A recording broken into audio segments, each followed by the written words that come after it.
One of the characteristics of dynamic leadership is the ability to roll with internal and external influences. I think maintaining optimism, ability to remain focused, I think those are all characteristics that are important in dynamic leadership. Perhaps my role as a dynamic leader, I see myself as a team leader for a bigger picture, the Department of Corrections, in which we all collaborate among departments for a public safety mission, which is successful reentry. And so correctional industries being a very important component of successful reentry by itself, it does not work unless you bring in all the other elements of the different departments from the Department of Corrections. And it doesn't just stop with the Department of Corrections. You must collaborate with external stakeholders as well for successful reentry. From my perspective, management is addressing issues that you know in advance, organizing, controlling situations, whereas leadership, although it has many similarities, I look at the leadership role as being more creative and being a role model, demonstrating, and all of those characteristics to help facilitate management.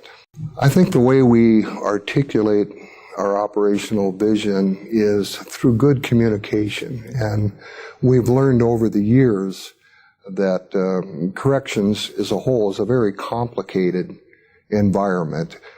We have a lot of different departments competing for the same inmate through this 8 to 5 block of time. And you end up having turf wars and people trying to all have access to the same resources. We've had to take a step back and really discuss what is our mission.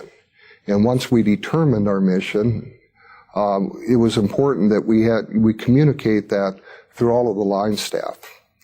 And I think we've done that successfully. We've had some outside facilitators come into our organization, and we had a summit. And not just for the Department of Corrections, but we brought in external stakeholders, workforce development, higher education, job services, public sector personnel, and judges, whoever, law enforcement. Bring them all together and say, and this is our message, this is our mission. Do we want these guys to continue being released from prison and turning around, coming right back in, or do we want to help prepare them for successful reentry? It takes a lot of communication, and it has to start within your own Department of Corrections.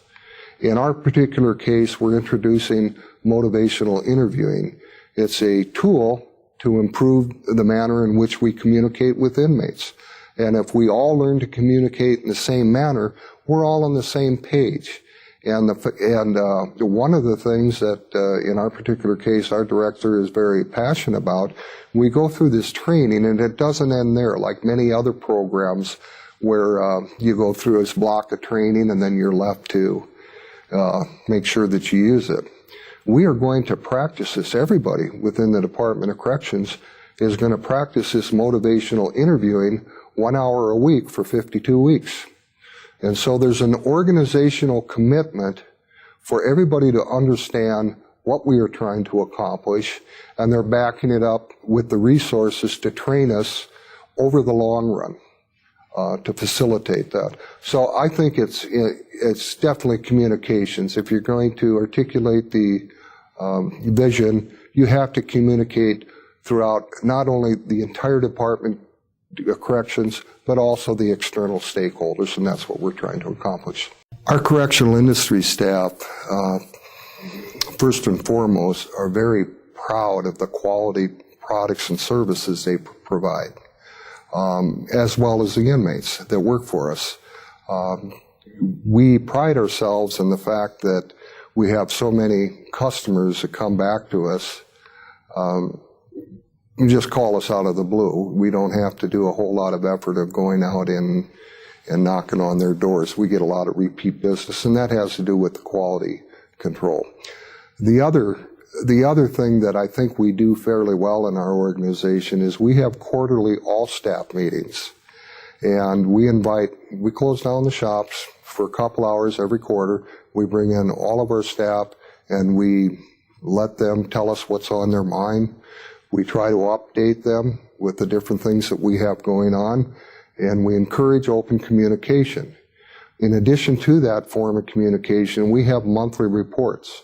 Everybody writes a report on program accomplishments, their goals, management and staff, fiscal issues and problems, needs, and recommendations. It's not a big, long, lengthy thing, but it rolls up from every level. And I take all of that information from Correctional Industries and I condense it and I send it to our Director of Corrections, as does all other departments within the Department of Corrections. So it's a wonderful communication skill.